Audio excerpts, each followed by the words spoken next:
લોકસભા ચૂંટણીના મતદાનને લઈ ભાજપના ઉમેદવાર જશુભાઈ રાઠવાએ કર્યું મતદાન। ભાજપના ઉમેદવાર જશુભાઈ રાઠવાએ છોટાઉદેપુરના વશીડી મુકામે પરિવાર સાથે મતદાન કર્યું। જશુભાઈ રાઠવાએ જીતનો વિશ્વાસ વ્યક્ત કર્યો। ભાજપના ઉમેદવાર જશુભાઈ રાઠવાએ મતદારોને મતદાન કરવા અપીલ કરી। Bureau report Rehan Patel, Chhota Udaipur.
नमस्कार।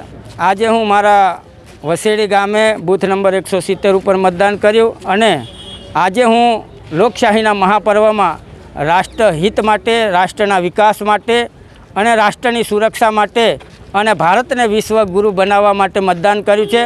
આપ પણ સૌ મતદાન કરો એવી સૌ નાગરિકોને અપીલ કરું છું। છોટાઉદેપુર લોકસભા અમે સૌ સાથે કાર્યકર્તાઓ સાથે મળીને 5 લાખ કરતાં વધારે લીડથી જીતીશું।